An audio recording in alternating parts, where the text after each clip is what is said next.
네, 안녕하세요. 두발로병원의 김지범입니다. 오늘 발목의 골연골 손상에서의 비매개 수술 결과에 대해서 말씀을 드리려고 합니다. 발목의 골연골 손상, 이게 뭘까요? 발목은 관절이죠. 관절의 표면에는 연골이 있고 그 연골이 발목을 부드럽게 움직이고 통증 없이 움직이게 만들어줍니다. 이러한 발목 연골은 거골의 위에, 가운데에 위치한 거골의 위에 덮여 있는데요. 그 연골 아래쪽에 있는 뼈에 동반 손상이 있는 경우, 이거를 저희가 발목의 골연골 손상이라고 이야기를 합니다. 발목에 골연골 손상이 있으면 대부분 치료를 해야 됩니다. 왜냐하면 증상이 나타나기 때문인데요. 어떤 증상이 나타나냐? 연골이 없으면 그 뼈가 발목이 움직이면서 부딪히게 되면 통증이 생기고 힘이 풀리면서 발목이 움직이지 않게 되는 경우가 있습니다. 그리고 이러한 것들이 계속 반복이 되면 발목이 붓죠. 그래서 이러한 골연골 손상의 증상이 있으면 골연골 병변은 반드시 치료를 해야 됩니다. 근데 증상이 없이 우연히 발견되는 골연골 병변도 있거든요. 증상이 없으면 저희가 일정 주기 6개월에서 1년 간격으로 이 골연골 병변이 커지는지 작아지는지를 확인만 하면 됩니다. 증상이 있으면 치료를 해야 되는데, 치료는 연골을 재생시키는 게 치료입니다. 그리고 연골을 재생시키는 거는 비수술적인 치료는 거의 불가능하고요. 요즘에는 대부분 골연골 손상의 치료는 수술적으로만 가능합니다. 수술은 크게 두 가지가 있는데, 사이즈가 작은 경우에는 미세천공 수술, 사이즈가 큰 경우에는 비매기라는 수술을 합니다. 사이즈가 작은 경우에 이렇게 뼈에 구멍을 뚫는 미세천공 수술을 하면 원래 연골보다는 좀 질이 떨어지는 섬유연골이 발생하게 돼요. 그렇지만 사이즈가 작으니까 그거를 견딜 수 있는 거고요. 사이즈가 크다면 이러한 섬유연골은 견디지 못합니다. 그래서 원래 연골과 똑같은 초자연골로 재생이 되는 비맥이라는 치료를 하게 됩니다.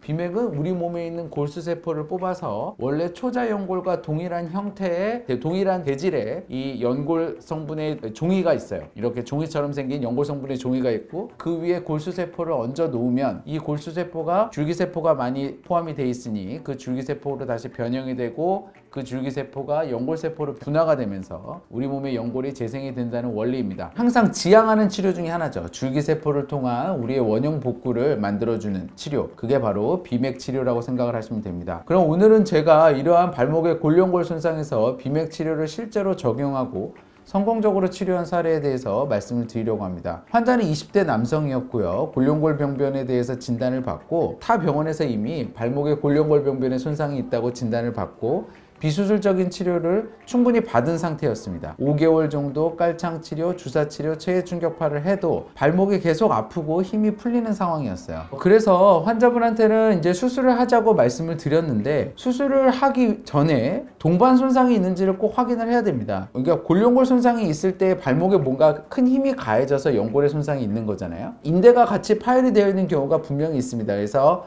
이 환자는 발목의 인대 파열 여부를 확인을 했더니 전고비 인대가 파열이 되어 있었고, 발목을 꺾어보니 외측 부위가 이렇게 벌어지는 게 확인이 되었습니다. 그리고 다리가 똑바른지도 봐야 돼요.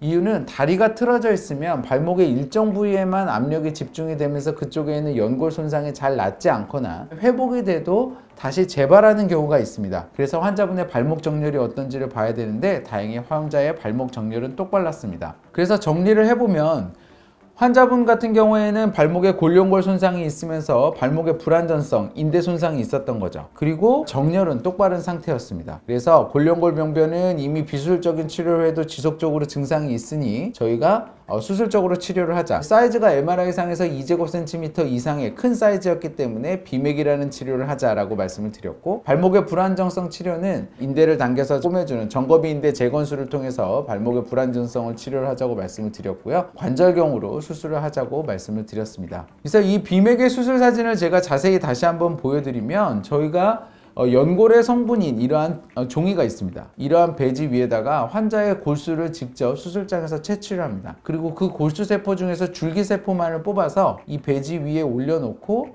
연골이 손상된 부위를 다듬은 다음에 그 위에다가 줄기세포와 섞어 놓은 이 배지를 얹어 놓은 상태에서 풀 같은 걸로 이렇게 고정을 해놔요.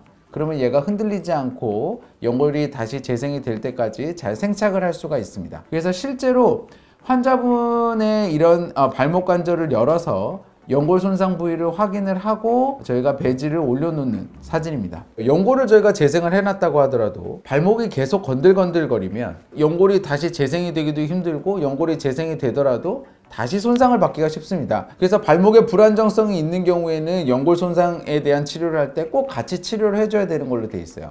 근데 이 환자는 아까 전거비 인대가 늘어져 있고 발목에 불안정성이 있었었죠. 그래서 저는 요새는 전거비 인대를 재건을 하면서 전거비 인대를 단단하게 당겨서 발목의 불안정성을 해결해주는 치료를 열어서 하지 않습니다. 대부분 관절경으로 치료를 하는데요. 절개선이 작아서 무절개 수술이라고 하기 때문입니다. 그래서 전거비 인대 재건 수술을 관절경으로 하는데, 바깥쪽에 있는 복숭아뼈에 관절경으로 부위를 확인을 하고 이 부위를 잘 다듬은 다음에 저희가 실을 꿰서 늘어진 전거비인대를 다시 당겨서 꼬매주는 수술을 합니다. 이렇게 발목의 불안정성과 거골의 골룡골변의 비맥 수술을 하기 위해서는 3박 4일 입원이 필요해요. 수술하기 전에 입원해서 수술 후 이틀간 통증 조절을 해서 총 3박 4일 입원이 필요하고요. 골수세포를 채취하는 과정이 필요하기 때문에 척추 마취를 해야 됩니다. 그리고 수술 후에 연골이 재생이 되는 기간 동안 통기부스를 4주를 해야 되고, 이 기간 동안은 디디면 안 됩니다. 목발을 짚어야 되고요. 그 다음 4주는 보조기하고 재활합니다. 재활의 과정이 중요하죠. 그래서 기부스를 벗고 나서는 처음에 이런 기계를 통해서 저희가 걷는 것부터 합니다. 그래서 이렇게 걷기 시작하고요.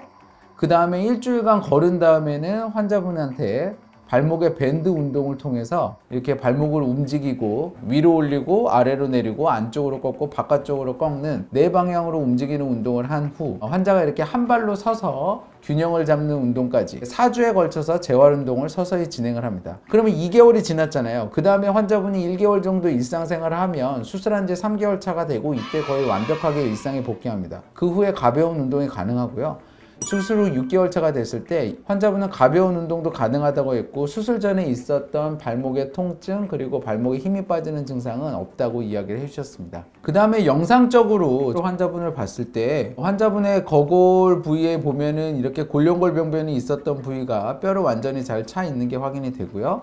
MRI 상에서 봤어도 이 검은색 골룡골병변 부위가 완전히 없어지고 다른 부위와 동일하게 연골이 잘 재생이 된 것이 확인이 됩니다. 그래서 연골도 잘 재생이 됐고 환자분의 주관적인 증상도 없어졌고 운동도 잘 하셨고요. 이러한 그 수술 후 상처는 골수세포를 뽑아서 연골 부위에다가 저희가 넣어준 그 연골을 재생시키는 배지를 연골 손상 부위에 넣어주기 위해서 관절을 여는 것은 어쩔 수 없는 상황인 것 같습니다. 그래서 이러한 흉터가 약간 남기는 하지만 그 흉터가 그렇게 크지는 않았고요.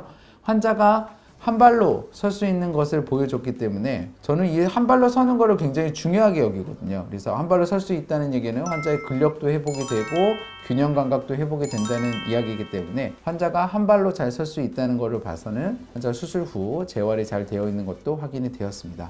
그래서 골룡골병변에서의 수술 치료를 보시면 미세천공 수술이 가지는 한계가 분명히 있습니다. 그거는 섬유연골로 재생이 되기 때문에 그렇습니다. 그래서 이러한 한계를 저희가 개선하기 위해서 원래 연골인 초자연골로 재생을 하는 비맥에 대한 치료를 저희가 좀 더 적극적으로 하고 있고, 앞으로는 더 작은 사이즈에서도 비맥 치료를 하는 것이 기본적인 수술이 되지 않을까 싶습니다. 두발로 병원에서는 가능한 모든 범위 내에서는 비맥 치료를 하려고 노력을 하고 있고요. 그 다음에 저희 쪽 병원에서의 골룡골병변의 수술의 특징은 비맥을 수술할 때 꼭 동반 손상을 확인을 합니다. 그래서 수술의 결과를 나쁘게 할 수 있는 발목의 불안정성이라든지 부정정렬, 무릎이 안쪽으로 틀어져 있다든지 O자다리라든지 X자다리 이런 것들을 같이 좀 교정을 많이 하려고 하고 있습니다. 그리고 수술 후에도 적절한 재활, 순차적인 재활을 통해서 저희가 환자분이 좀 더 빨리 일상생활에 복귀할 수 있도록 하려고 하고 있습니다. 척추 마취를 한다고 말씀을 드렸지만 저희가 발과 발목 마취로도 점점 변화를 해서 환자분이 좀 더 간편하게 수술을 받게 하려고 하고 있고요. 아까 보여드린 절개선은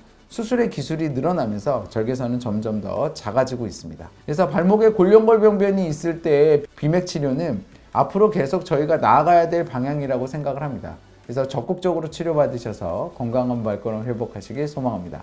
경청해 주셔서 감사합니다.